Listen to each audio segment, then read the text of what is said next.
Добре. Така, а, както и вчера казах в събеседването за раждането, самото раждане, самия акт на раждане, без значение дали е секцио или естествено раждане, изисква изключително много енергия, енергиен ресурс, който е необходимо след това да си върнем. Тук искам да започнем, казвайки това, че имаме 9 месеца, в които бебето или бебетата в твоя случай растат в нас. 9 месеца тялото ни се променя. Не се променя за една седмица, не се променя за един месец. Това са 9 месеца. И съответно няма как да очакваме от тялото ни, че за един месец или два, нали, както периода от 6 седмици е даден като нали, такъв период, в който нали, после може да възвърнем сексуалния контакт, зараснал е белега и така нататък. Но това е безкрайно малко време, за да очакваме ние от тялото ни, че то ще се почувства по същия начин, както се е чувствало преди въобще ние да забременеем. Трябват ни най-малко 9 месеца, за да, за да се почувстваме по-добре. След раждането следва, каквото и да си говорим, дълъг период на възстановяване. Дори физически на външен вид да изглеждаме по-слаби, по-добре е да тренираме. Това не значи, че хормонално ние сме урегулирали всичко. На хормоните им е нужно доста дълго време, около година, година и половина, за да може да се върнат в нормалните си стойности и нали, да бъдат в нормалните си стойности. Да. Така че е важно, въпреки че има голяма пропаганда, особено и в социалните мрежи, и сякаш се изисква от жените те да започнат да изглеждат великолепно един месец след раждането и да се чувстват супер. А, Това е лъжа, откровена лъжа, от която много дами страдат, защото очакват от себе си невъзможното. На тялото му е нужно техническо време, дори така казано, да се възстанови, да се почувства по-добре, да се урегулират хормоните, да се върне нормалното действие на органите и така нататък и така нататък. Затова аз лично препоръчвам просто да се заредим с търпение, с разбиране и с обич към тялото ни, защото то е минало през изключително много и то гигантска промяна, защото каквото и да си говорим, тялото вече не е същото, откакто преди да забременее, защото вече е създало нов живот.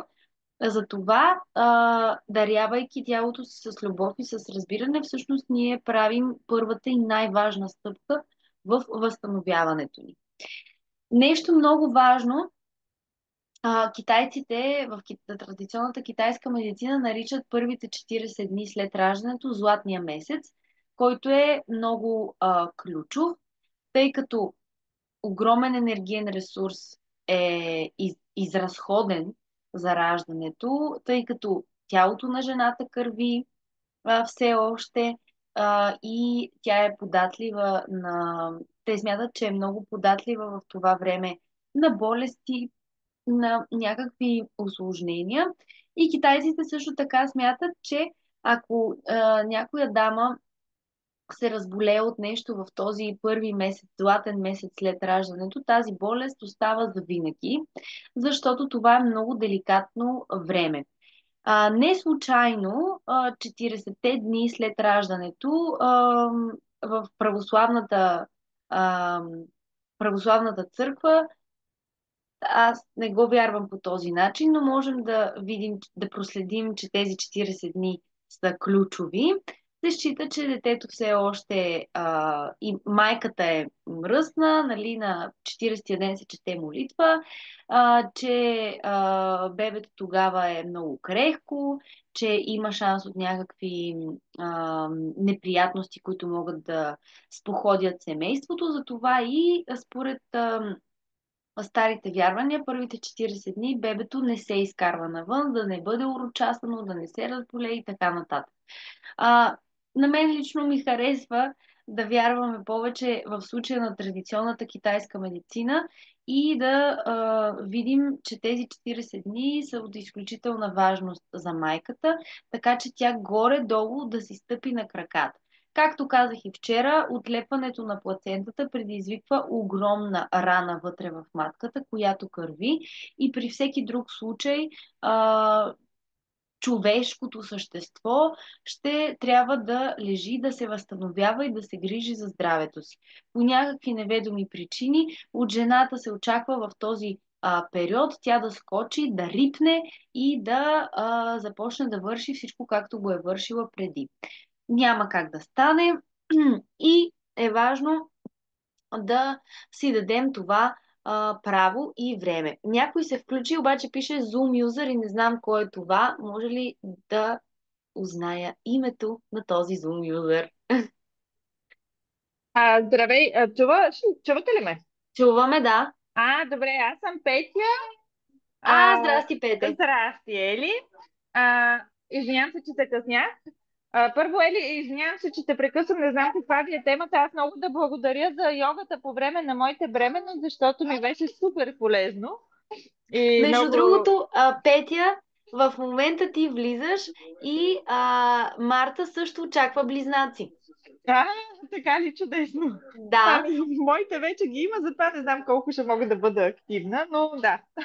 Ами, аз разказвам така, че можеш да Да, ще слушаш. Днес слушам. сме Чудесно. точно за възстановяването след Да, раждане, което на теб ще ти бъде много от страхотно. полза.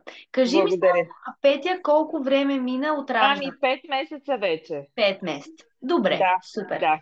Добре. Хайде. Продължаваме. Да, извинявайте за О, няма прекъсването. нищо, спокойно. Няма нищо. Добре, добре. Така. В много случаи се случва така, че има някакви белези, разкъсвания, може да са вътрешни, може да са външни, може да е епизиотомия, може да е и нали, срязване, секцио. Сега, ще засегнем много сериозно темата с третирането на белезите, нали, на тези срязвания и разкъсвания. Здрасти, Доротея! Защото това е наистина много важна тема, но това третиране на белезите и раните се случва вече поне след шестата седмица. Тоест, изобщо не се случва в първия месец, защото тогава още си е абсолютна рана. Не пипаме белезите, докато са в стадии на рана и преди да са махнати конците. Целта ни е да е зараснало и тогава чак да започнем, нали, да третираме белега, а не раната. Така, след като се приберем вкъщи, е важно да не се захващаме с домакински задължения, защото както и по време на бременността, както и по време на раждането, всяка капка енергия на нас ни е и от изключително значение.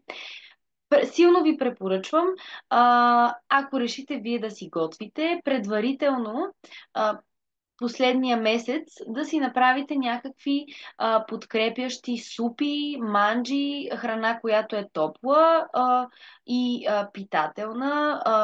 Може да си правите леща, бобови, някакъв месо няма нужда да правите, защото може да си вземете и да си правите на момента, но може да си направите някакви манджи с месо и да си ги замразите, за да може когато дойде момента на раждане, да не се разправяте точно на прибиране след раждането, да не се разправяте в момента с готвене, а просто да имате готови поне за седмица-две готова храна.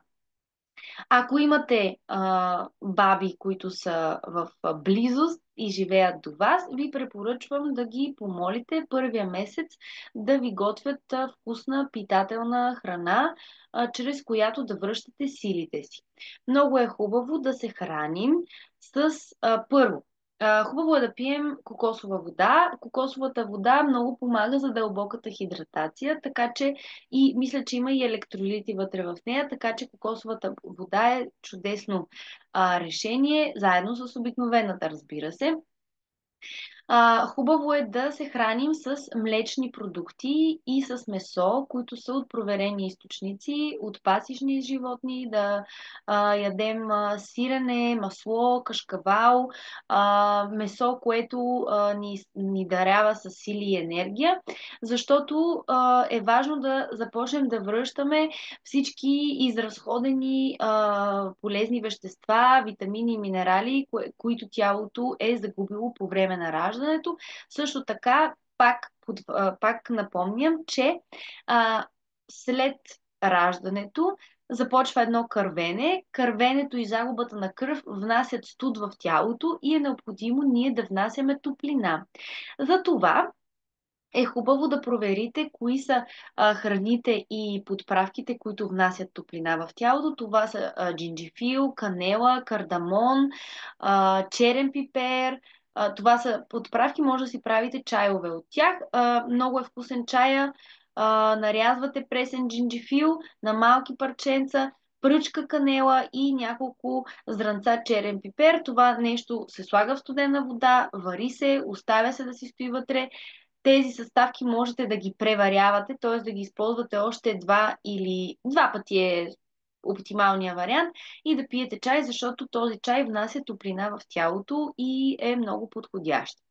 Формите, както ви написах и днес, те са подходящи, освен по време на бременността, така и след раждането, защото помагат за лактацията. Друго важно нещо, което можем да направим, не е толкова познато и обаче пък е много полезно. Можем да си вземем 100% церемониално какао, тъй като какаото, освен че е богато на магнезии и на желязо и на още много неща, аз съм пускала даже пост и в момента мисля, че знам къде да го намеря, за да ви прочета малко повече какво включва, за какво е полезно какаото. Наистина е така.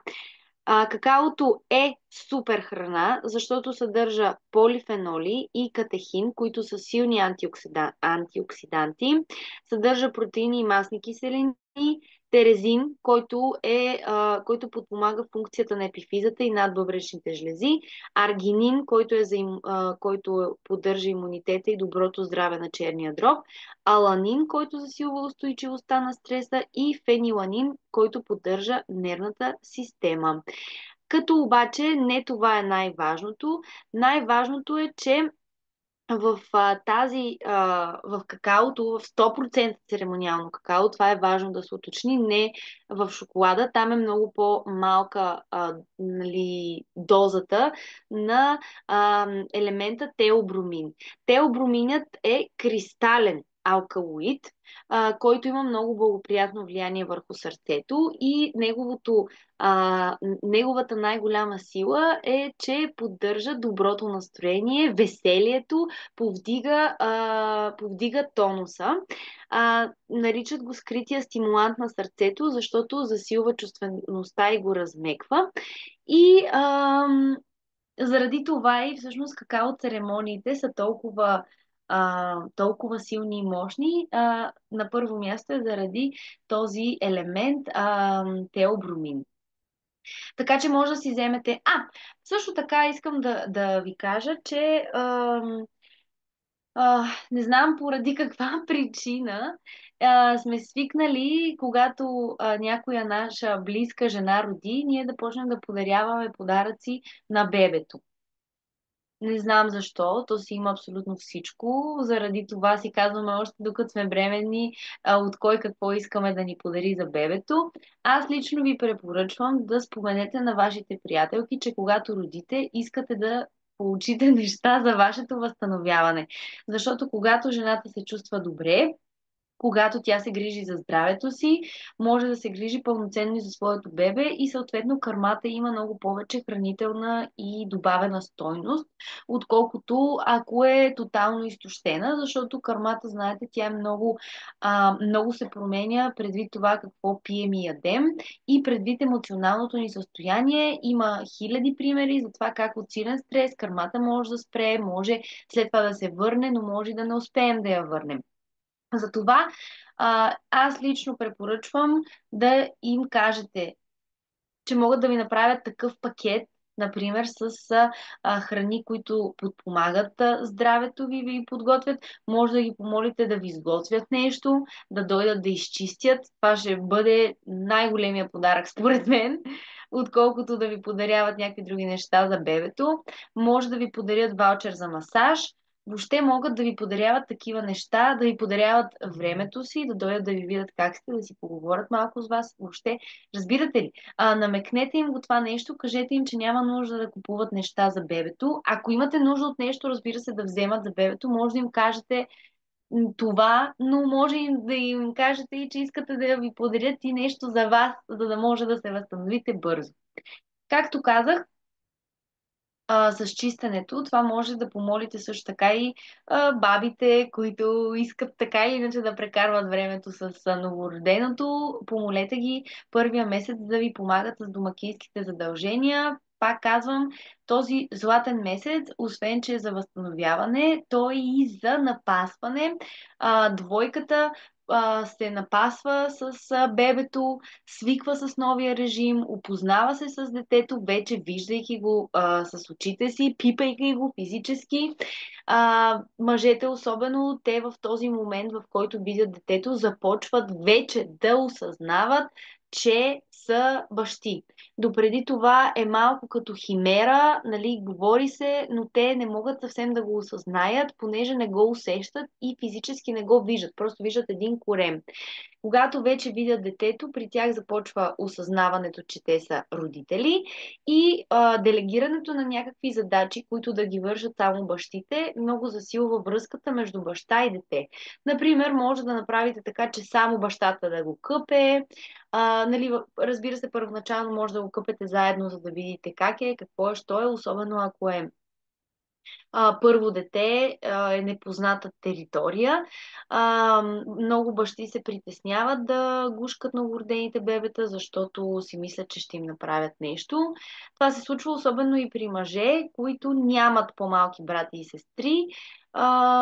Или пък разликата им е била много малка и те не са участвали в някакви неща, докато бебето е било малко, защото в моя случай, например, разликата с брат ми ни е 8 години и половина, аз съм по-голямата и аз вече бях едно съзнателно същество, което подмяташе новороденото дете, общо дето малко като кукла. Така че разбирате, нали? А, че оттам може да се появи и това притеснение у мъжете, но делегирайки им някакви задачи, т.е. къпане, в момента мисля, че бащинството е 2 седмици, така че в някои фирми е 1 месец, така че вие имате достатъчно време, така че, паразитна дума ми е този израз, може да отделите необходимото време, за да привикнете към новостите, да привикнете към новия живот и за тази цел е хубаво цялото ви внимание да бъде насочено към вас тримата или четиримата в случая на Марта, за да може четирима може или петима, ако има и по-големи деца, тъй като те също трябва да участват в този период на напасване, понеже за тях е много голяма промяна отново и могат да се появят и изблици на ревност, както и някакви неприятни случки, докато по-голямото дете или деца свикнат с присъствието на новия член на семейството. Много зависи и как сме подготвили децата нали, преди това, но това е отново много голяма тема, която няма да зачерквам, просто я споменавам като част от първия месец след раждането. Делегираме, както казах, някакви задачи, така че да може да се съсредоточим в нашето възстановяване. Наскоро ми беше излязло видео за един такъв център в Австралия, мисля, че беше, който е като ретрит център. Там раждаш и след това оставаш един месец за възстановяване, правят ти масаж всеки ден, показват ти някакви важни неща, хранят те, въобще чистят ти си там все едно на хотел, но много красив хотел. Така че си пожелаваме някой ден да има и нещо такова в България, за да може майките да започнат да се възстановяват по правилния начин. За съжаление, в България от години наред витае това схващане, че жената, като се прибере от родилния дом, трябва да започне да върши всичките задачи, за да се докаже колко е силна, добра и можеща. Нека да оставим някакви други хора да се доказват или да се доказваме след време. А, Моля ви, докажете, че може да си почивате, докажете, че може да се погрижите за себе си, защото сме много уязвими в този период след раждането и е задължително да обърнем внимание на себе си, ако искаме да се грижим пълноценно за детето. Тъй като, обръщайки внимание на себе си, можем да забележим дали имаме симптоми и за следродилна депресия. Препоръчвам ви, ако усетите симптоми, които са... Сега, рязката смяна в настроенията може да бъде и на хормонално ниво. Следродилната депресия често се свързва именно с а, хормоните ни. Просто ви препоръчвам да потърсите разговор, да потърсите помощ и съвет от психолог, на когото вие разчитате, или на човек, който по някакъв начин може да ви помогне, дали с някакви практики, дали с някакви съвети. Просто погрижете се за тази част от вас. А, и аз ще направя същото като Марта и ще си сложа зарядното, за да не ми се изключи лаптопа, но съм тук. Добре, че те видях, Марта, но да не ми се изключи лаптопа, че понякога прави и така.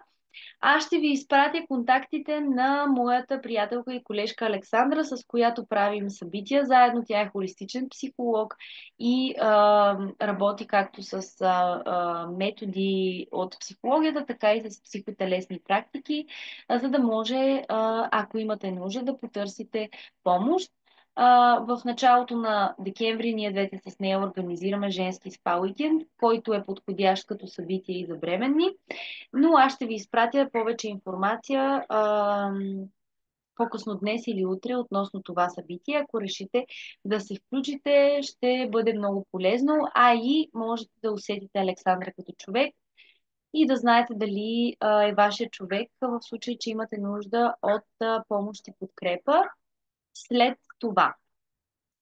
Церемониалното какао всъщност помага, значи, понеже нещо се случва с парното, има някакви звуци допълнителни, за което се извинявам, но просто има някои фактори, които не нависят от мен.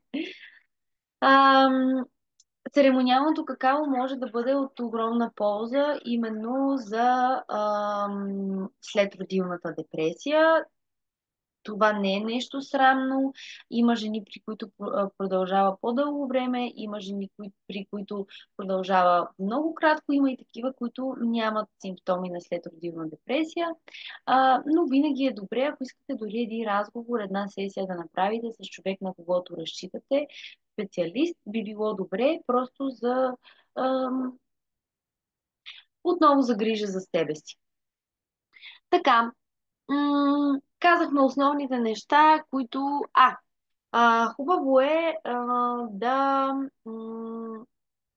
освен да се яде вкусна и питателна храна, да се приемат напитки, да се пие много вода и течности, за да може, ако ако са ни поставяли упойка или окситоцин, да изкараме по-бързо всичко това от тялото. Също така напитките помагат и на ливния поток да се движи, който всъщност лимфата изкарва токсините от тялото ни. Затова е важно да се пият много течности. Важно е и за кърмата, защото от това зависи доста. Относно кърменето, има доста консултанти по кърмене вече. Мисля, че има една организация, Лалече Лига, които са жени, а, майки, кърмили, които са изкарали някакви обучения, може би, или просто имат знанията за това нещо и безплатно правят консултации за кърмене. Кърменето е чудесен вариант. Има болка в началото при повечето жени, но в последствие това е и много по-лесно, тъй като не носите гореща вода, не носите стерилизатори, не се занимавате с мляко. Млякото е изключително скъпо, т.е. ако имате възможност, нали, всичко е наред, ви препоръчвам да кърмите. По принцип има в България все още банка за кърма. Ако дамите, които имат прекалено много кърма, могат да я даряват, това също е вариант да взимате и да използвате за вашите бебета. Разбира се, тук няма как да знаете жената как се храни, какво пие и така нататък. Има известна доза неяснота, но е нещо, което може да използвате. А и ако имате позната жена, която също е приятелка, дори родила сега, общо дето се движите заедно, ако тя има много кърма, може да дава и на вашето дете, защото от кърмата по-хубаво няма. И аз ще ви изпратя линк за Лалече Лига, но има и в момента и много платени, нали, консултанти по кърмене, които могат да дойдат у вас и да ви помогнат. Продължаваме си с дихателните техники, като тук можем вече, въпреки че по време на бременността също, просто аз не съм го показвала, но мисля, че го има като техника в видеото за йога практиката за крака. Дишането през корема. Дишането през корема е една чудесна техника, с която да започнем нашето възстановяване след раждане. Можем да го правим в легнало състояние, не е нужно да е много време. Отново се опитваме да се издишваме по-бавно и по-дълго. И единственото, което правим в началото е просто да преместваме дъхът ни през корема. На вдишване го издуваме, с издишване го прибираме. Можем да го правим и по време на бременността, защото по този начин първо вкарваме доста повече кислород в тялото. Второ, тренираме мускулатурата на корема по един изключително елегантен и лек начин. Може да си пускате някакви медитации, водени релаксации. Ако имате нужда от някаква записана, може да ми пишете и да създадем такава водена релаксация специално за вас, а, за да може да си я пускате и тя да ви помага да почивате за кратко. Може да е от порядъка на 10-15 минути, така че да се отпуснете. Водената релаксация, когато 20 минути водена релаксация се равнява на 4 часа качествен сън, когато разбира се не е прекъсвана. Така че може да я използвате и както казах, може да ми пишете, за да създадем вашата лична такава водена релаксация. Може да се облегчават болките в перинеума чрез студени билкови компреси, като билковия компрес може да е от джинджифил, смрадлика. Смрадликата е изключително полезна българска билка, която се използва за всякакви неразположения в половата система, като се използва за гъбички, дразнения при жените, при мъжете може да се използва за възстановяване, ако има някаква интервенция на пениса. Джинджифил, смрадлика, немска лайкучка и вещерска леска и гел от алоe вера. Перинеумът ни е от така доста, доста голямо напрежение е бил и както всичко друго има нужда от своето възстановяване. Ако има пък вече и ам, срязване, нали, епизиотомия, има нужда дори и от повече. Може да се прави масаж на матката с естествено растително масло, което облегчава болката от след родилните контракции, защото контракциите продължават.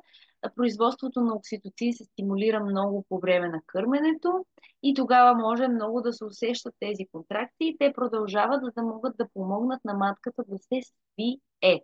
Може да мажем отгоре в областта на матката с растителното масло, лекичко, всеки самомасаж ни позволява да се погрижим за връзката с тялото ни, така че аз ви го препоръчвам. Дори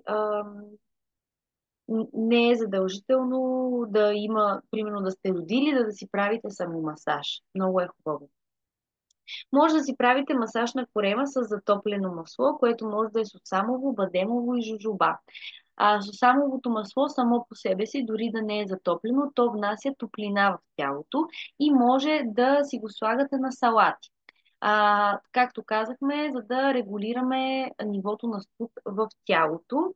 А, малиновите листа, те може да продължавате да ги пиете, защото те ще помогнат за събирането на матката. Корен от валериана, както и малиновите листа, облегчават болките и може да си правите чай от тях. Не мога да ви кажа точно как се вари коренът от валериана, но може да си ги вземете от билковата аптека, която е на Юрий Венерин. Има и една на Любен Каравелов. Също така може да разгледате и някакви продукти в биомагазин Зелен. Аз имам код за отстъпка там, така че ще ви го напиша днес. Ако решите да си купите нещо там, да го използвате. Wooden Spoon, които са българска козметика, изключително изчистена. Имат както козметика за по време на бременността, така и козметика за след това. За стри, мисля, че имат специално крем, както имат много добра козметика за бебета. И аз ви препоръчвам да ползвате такъв тип изчистена козметика с натурални съставки, вместо да ползвате Мустела, Johnson Johnson и така нататък, защото те са пълни с химия. В Мустела, въпреки че пише, че няма парфюм, мисля, че има. Парфюмите в козметиката са причина за алергични и атопични реакции. Гелът от алоe вера и кореното женско биле облегчават болката от хемороиди и помагат за изчезването им след раждането. Ако има такива, може да използвате алоe вера и корен от женско биле. Резенето и люцерната увеличават кармата. Може да пиете чайове от тях. Има и готови чайове. Аз съм абсолютно сигурна, че в билковите аптеки има и такива готови миксове с билки, които са за подпомагане на кармата. Аз имам една дама билкарка, която е много готина. Ще ви изпратя линк към нейния инстаграм профил и ако решите, може да се свържете с нея, както за съвет, така и да си поръчате чайове от нея. Както и тинктури, тя прави и извлеци от билки. Аз си купувам тинктури и чайове и от още едни билкари, които нямат никакви социални мрежи, нито сайтове. Изключително доволна съм. Те имат много голям набор от тинктури. Те си берат билките, както и момичето, за което казах. Тя също сама си ги бере. Така че, ако искате билкари, защото билките могат да помогнат както за възстановяването, така и за подпомагането на лактацията, пишете ми и ще ви дам техните контакти. А, Хубаво е да се избягват към този момент отварящите таза пози, за да може да започне прибирането на таза, защото той се разширява. Да се избягват обърнатите пози, докато жената все още има лухиално кървене. Тук искам да кажа, че докато има кървене, аз лично препоръчвам да не се правят упражнения. Единствено ходенето пеша, но да седнете да тренирате, нали, конкретно няма нужда. Аз взимам клиенти за възстановяване след раждане поне 2 месеца след раждането, когато е спряло кървенето и когато са зараснали белезите, раните, ако има такива.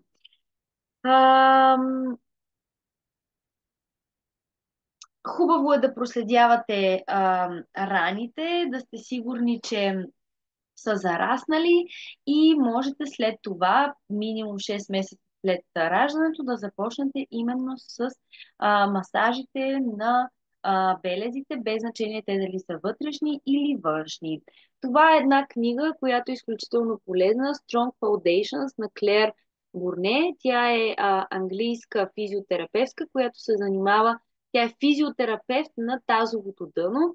Ще ви направя снимка на тази книга. Има я в Амазон и е 16,99 лири. А, може да си я купите от Амазон. Невероятно полезна книга. При нея се тръгва от това как е устроено тазовото дъно, през менструацията, бременност, раждане, перименопауза и менопауза. Тоест как да се грижим за тазовото си дъно през всички важни стадии в живота на жената. Изключително, това е книга учебник.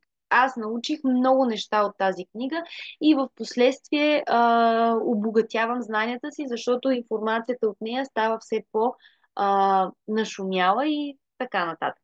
Така, а, ето това е, не знам дали виждате, ето това е епизиотомия.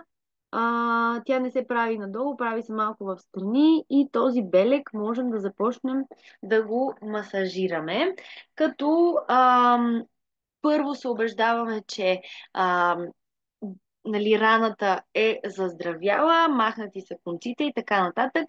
Измиваме ръцете, можем да ползваме естествени масла, базови, например какао, кокос, жожоба, бадем, сусам, зехтин или лубрикант. Аз лично препоръчвам естествените масла. Слагаме го на самата вулва и на белега, както и на палецът ни. Използваме огледало.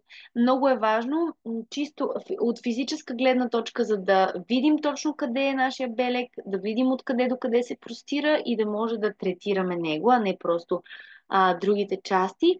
От гледна точка на самочувствието е много важно да имаме връзка с нашата йони, с нашия портал, абсолютно свещен храм, и призовавам ви да се гледате в огледалото, за да изучавате вашата структура, защото съм почти убедена, че има много неща, които ще ви изненадат и то приятно.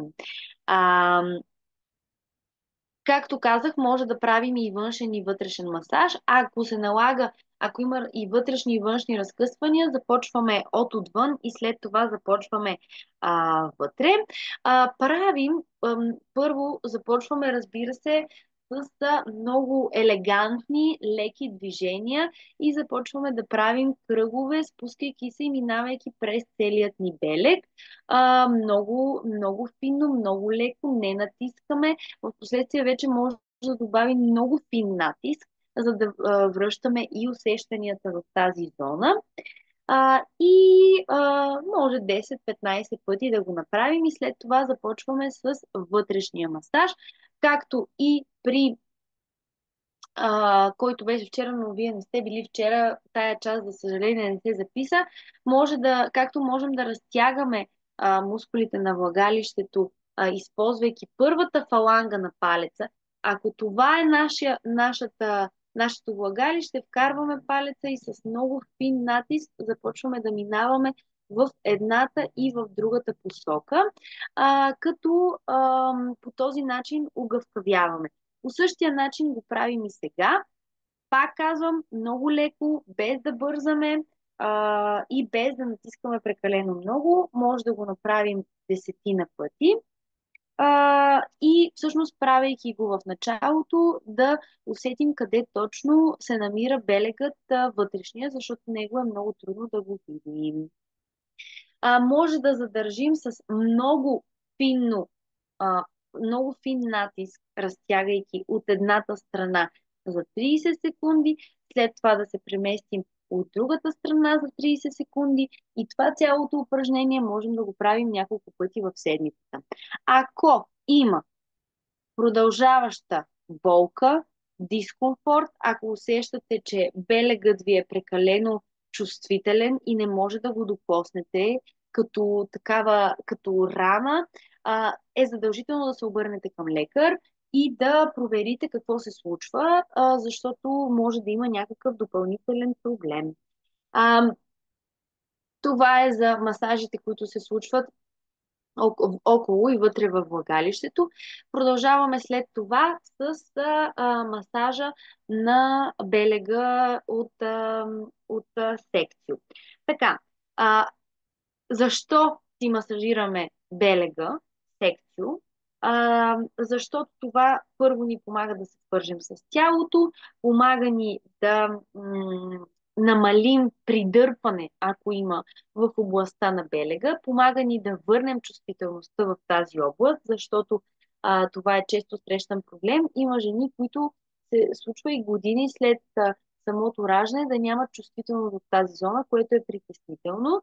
А, задълбочаваме, задълбочаваме, увеличаваме притока на кръв в тази област и това помага също за оздравяването. Умекотяваме самия белег и променяме изгледа му. И свързвайки се по този начин, гледайки се в огледалото, наблюдавайки самия белег, ние започваме да го приемаме и да обичаме всъщност тялото ни, независимо, че сме родили по този начин и че имаме толкова голям белег, защото той е доста голям. Отново, аз лично ви препоръчвам да се гледате в огледалото. Първите пъти може да правите масажа, защото то първия път е просто като така за започване. Може да го правите с перо, например, да кажем, перо от паун, ако имате, защото те са много, или от Штраус, че може да си купите лесно такива пера. Просто започвате да галите белег.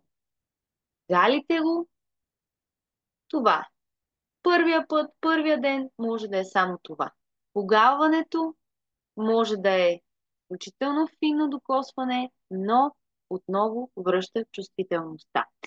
А, Много леко и внимателно потушаваме с мека памучна кърпа или някаква друга от естествена материя нашия белег винаги след къпане и не го търкаме по този начин, защото може да се получи проблем. Това е деликатна зона, така че особено в началото го третираме с достатъчно много внимание.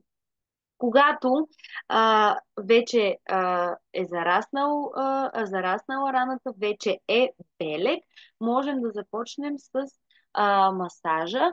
Можем да го правим както прави, така и легнали. Но аз лично ви препоръчвам да се гледате в гледалото, за да можем да наблюдавате.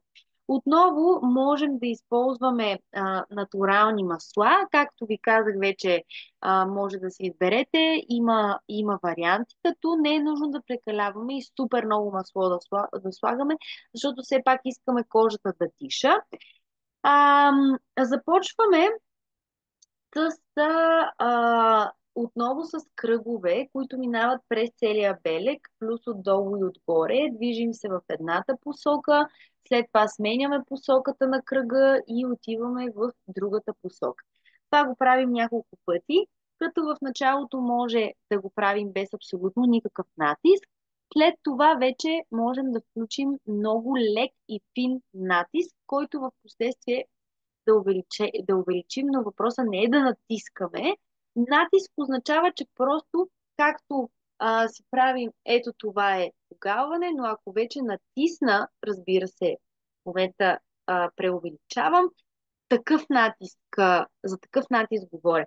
Тоест може в някакъв момент не да боли, но да има натиск, за да може да връщаме и още повече чувствителността и да помагаме на притока на кръв.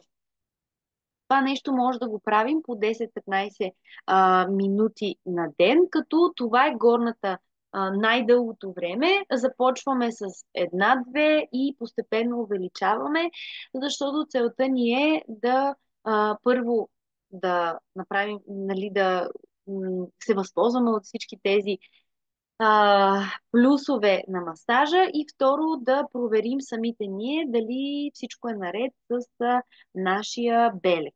Ако не можете да докоснете белега си, защото физически ви боли, може да използвате, м, както казах, перо, да продължите с перото и просто да наблюдавате кога ще изчезне тази болка.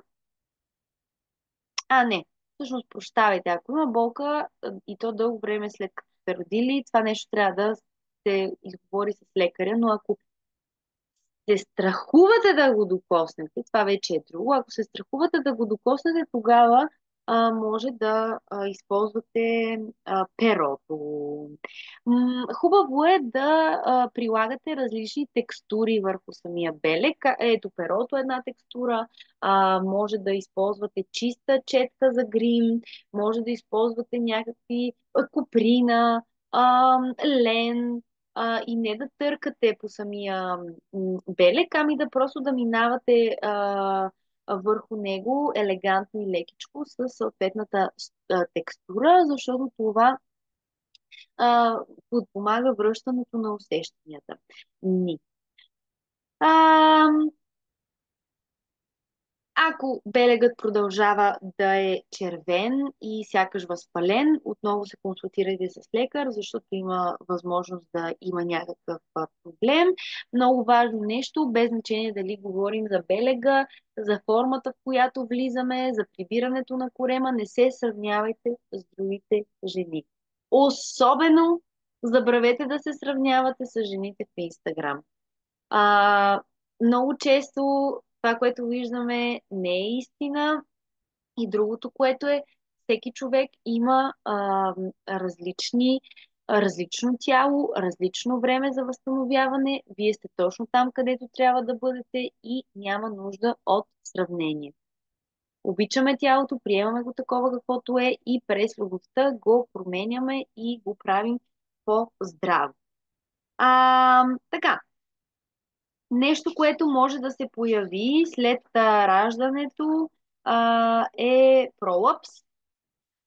Като има, сега ще ви кажа, има 4 фази на пролапса, като четвъртата е вече стадия, нали, четвъртия стадий е тежък. Има първия стадий е пролапс в влагалището, втория стадий е пролапс към входа на влагалището, третия е пролапс, който излиза извън влагалището и четвъртия е пролапс, който е напълно извън влагалището. Пролапса е отслабване на мускулатурата на тазовото ни дъно и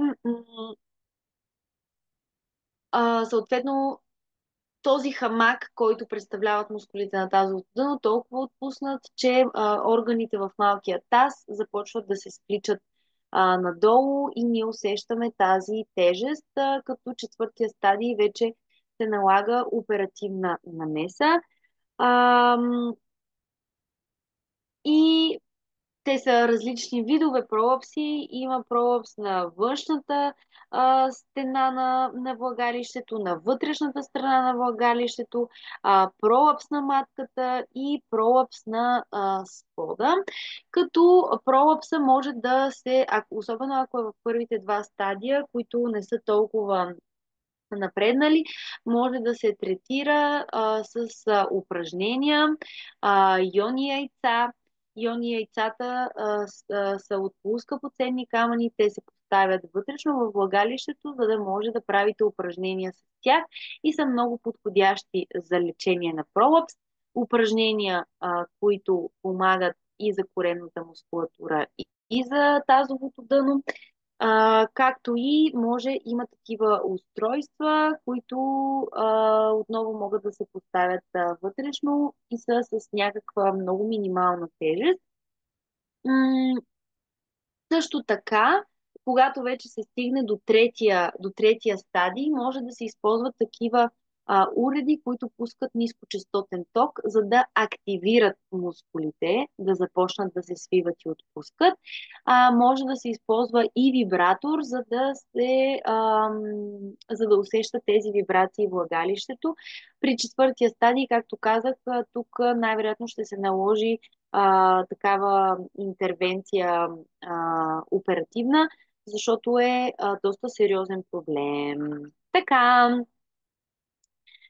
иони яйцата в случая са, може би, най-доброто, въпреки че нали, не пускат нискочастотен ток. Тук говорим за първите стадии, тъй като са от полускъпоценни камъни, което е естествен материал. Вече в другите устройства те са от някакъв вид пластмаса, която, каквото и да си говорим, това е изкуствен материал, който може да не се отрази чак толкова добре на нас, може дори да се получи алергична реакция при някои жени, докато в полускъпоценните камъни няма такава опасност, а и всеки камък има своите допълнителни добавената му стойност и за какво помага и отговаря. Може да се получи при някои дами диастази ректи, абдоминис, както е научното име, диастаза го наричаме. Това са правите коремни мускули, които може да се раздалечат. Тук всъщност да стане една дупка между тях. А, и е хубаво, че последно време все повече се набляга на това, че може жената да го има след раждане, т.е. правят се проверки, има много информация по темата, има много упражнения, които да се правят. Не е нужно да се панираме и да се страхуваме, защото повярвайте ми, това нещо е абсолютно поправимо чрез правилните движения и правилната грижа за себе си. Има една дама, която каза, че дори в много напреднал стадии на диастаза е успявала да си я затвори. А, ми е казвала на мен, де. Има много жени, които дори има останало съвсем малко, но това не им пречи и продължават да си тренират и да се чувстват добре. Важно е обаче ние може сами да се проверим, може и човек, който се занимава с движение да ни провери. Аз съм такъв човек, мога да ви проверя дали имате диастаза. И оттам нататък да се започнат адекватни упражнения. Има упражнения, които не се правят, защото могат да я доразширят. А, има то има доста упражнения, които могат да се правят. Разбира се, няма в момента да ви показвам, защото са специфични, всеки случай си е специфичен и зависи все пак и от диастазата, защото тя може да е по-нагоре, може да е по-надолу, и от състоянието на жената. А, Много е важно да общуваме с партньора си и да му обясняваме през какво минаваме, какви а, и емоционално, и физически какво се случва с нас, защото понякога се получава едно такова абсолютно неразбиране и което може да повлияе на сексуалния живот в двойката. Просто го общувайте, говорете си и подходете към сексуалния си живот с разбиране към тялото си и разбиране един към друг и с обща мисия да възвърнете удоволствието, а не да форсирате нещо и да се впускате в любовни актове, когато ви боли или когато не се чувствате добре или когато нямате капка енергия, защото така е нездравословно и за вас, и за вашия партньор, както и за връзката ви, защото се получава една фрустрация, която рефлектира върху взаимоотношенията ви. Така че просто ви препоръчвам, даже може да се консултирате, ако искате и отново с психолог, как да подходите към това нещо. Просто бъдете любящи един към друг, любящи вие към телата си и разбиращи. Така, мисля, че обходихме доста голяма част. Моля ви, ако имате въпроси, сега е момента да ги зададете, за да може да се сетя, ако съм пропуснала нещо, да кажа.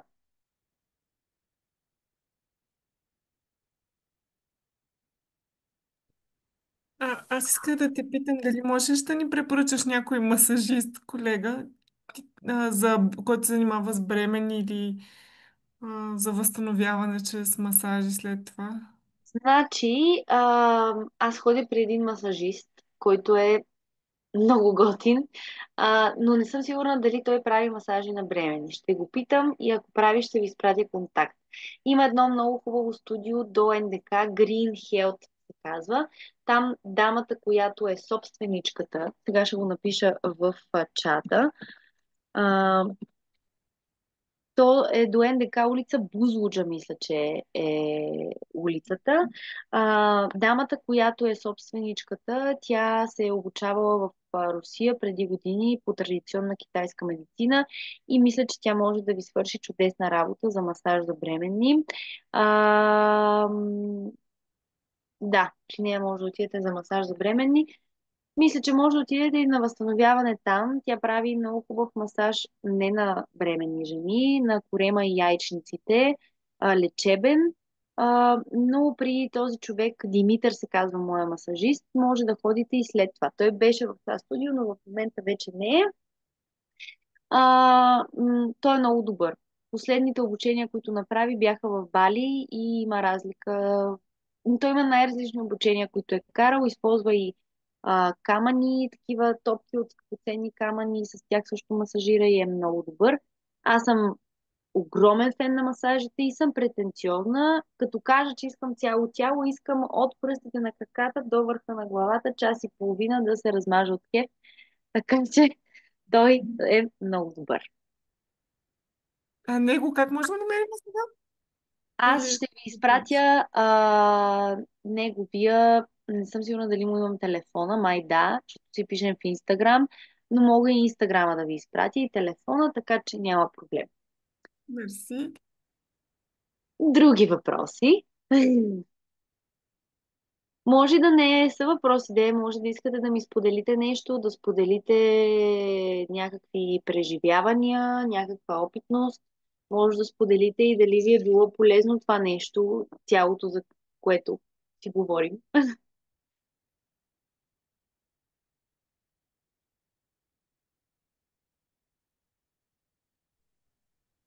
Много ми е важен диалога.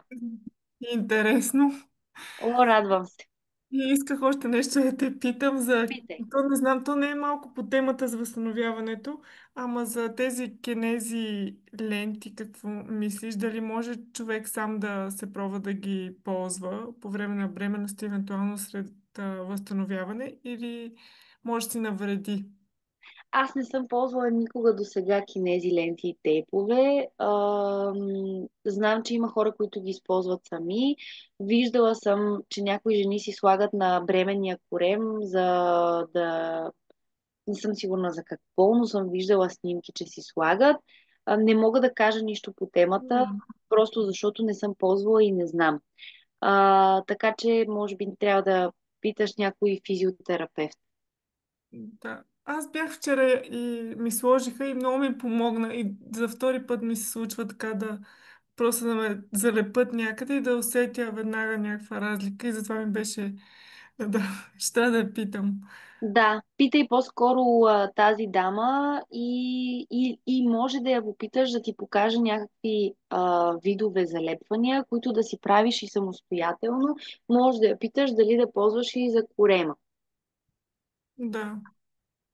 Така, Доротея пише, аз искам да попитам за следродилната депресия, какво можем да направим по време на бременност, чисто превентивно, за да намалим вероятността от появата. И това е много труден въпрос, защото няма доказани стъпки и няма доказани неща, които нали, се знае, че водят до депресия или неща, които се знае, че как да кажа, че я спират. Ето, ти си чела, че витамин D и омега 3 помагат за това нещо. Сигурна съм, че е така. Аз лично бих препоръчала р- време сред природата, слушане на качествена музика, както казахме, от 432 Херца нагоре, ам, нали, любящо отношение към нас и към бебето, пробване на техники, които да повдигат енергията ни, движение, водени медитации, релаксации, приемане на билки, които ни помагат. Мисля, че няма да има проблем в малки количества да се приема и то не всеки ден церемониалното какао, дори по време на бременност. Така че може да пробвате и да прочетете повече и по темата за церемониалното какао. Но това са моите препоръки. А, да, това е.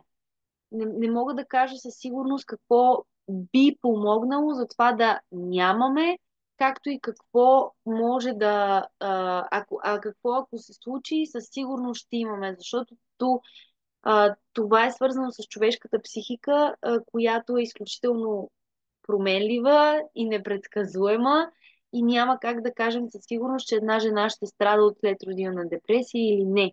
Но ето тези неща, които казах, според мен биха помогнали за това да се чувстваме добре и да намалим шансове.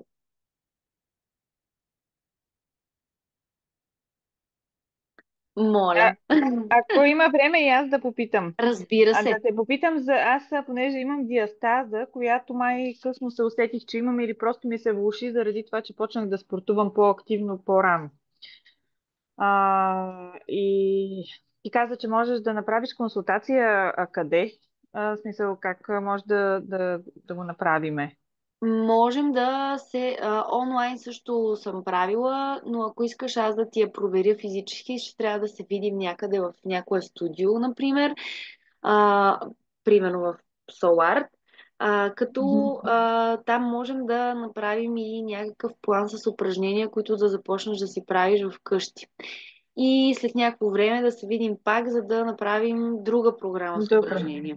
Добре, да не губиме тогава времето на другите. Да, ще се... Ти не го губиш в никакъв случай времето. Въпросът е, че вече когато искаш, нали, да се видим, трябва да ми пишеш, за да се разберем за ден и Добре. час.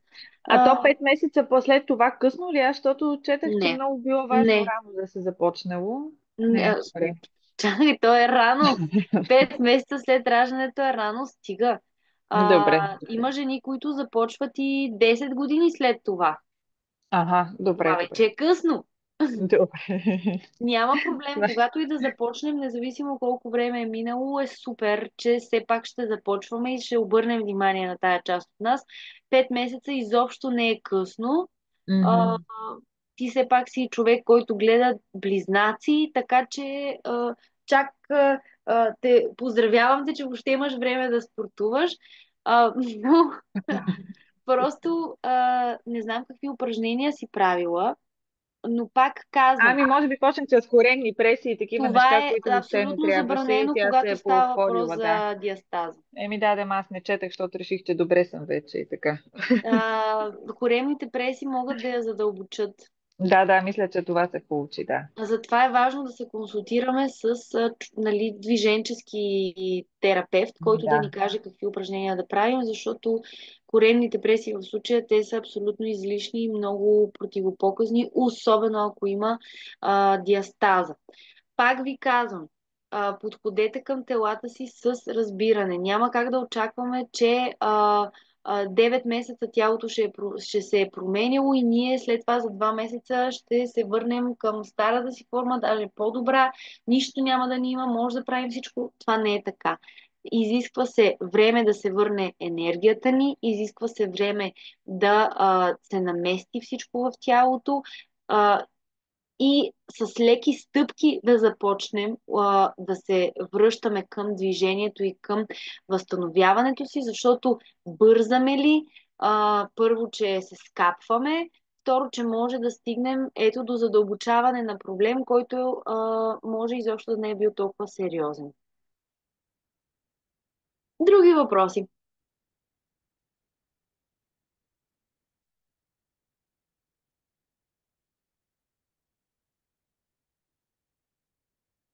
Разбира се, ако има някакъв въпрос, който изникне в последствие, може да пишете в чата, защото този чат е за това.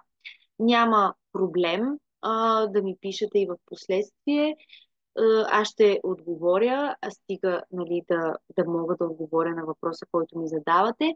Ако видите, че забравям нещо да пратя, защото има шанс да забравя да изпратя контактите на Митко, моля ви, пишете. Просто аз забравям. Казвам, че ще направя нещо и след това го забравям. Така че, моля ви, пишете ми, напомняйте ми, така че да получите информацията, която искате, защото е хубава. Аз не я стискам, не си я стискам за себе си, просто забравям на моменти и заради това забравям и да пращам някакви неща. Както вчера казах 3 пъти, че ще изпратя а, списъка с храните и го забравих, затова го изпратих тази сутрин. Ето, Доротея пита, има последна питанка, но дори да не е последна, няма никакъв проблем, защото ние все пак тук сме се събрали за масажа на перинеума. Добре, питаш ме как се прави или... обсъдихме ли го? А, аз казах какво може да си слагаме на самия перинеум, но вие може и да си го масажирате. Да, и него. Не сме го обсъдили, но може. Отново използваме естествени масла. Както казах, пак ще повторя какъв компрес можем да си правим. Студени билкови компреси, които са от джинджифил, смрадлика, немска лайкучка, вещерска леска и гел от алоe вера. Може с гела от алоe вера да правите и масаж, отново кръгови движения, лек натиск. Ако усещате, че все още боли доста, просто останете с билковите компреси, няма никакъв проблем. Да изчакате и за там и вече когато се почувствате по-добре, може да започнете и с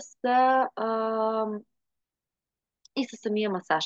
Аз лично бих казала, че пак е хубаво понеже Доротея пита кога е хубаво да започнем, бих казала, че е добре да започнем след като спре кървенето напълно. Докато кървим, не е нужно да пипаме нищо, кой знае какво там.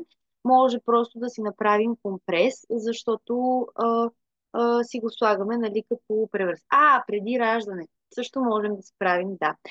Имайте предвид, че перинеума се засяга, когато правим този масаж преди раждането, последния месец, отново с масло, вкарваме първата фаланга в влагалището и ние натискайки и плъзгайки от едната в другата посока, всъщност масажираме и самия перинеум. Може да го масажирате и него, нали, отвън, да го пипате, да правите кръгови движения, да има лек натиск, може да го масажирате и така. Но този масаж може да помогне и за него и огъвкавяваме тук и мускулатурата, така че да ни е по-лесно след това. Други въпроси?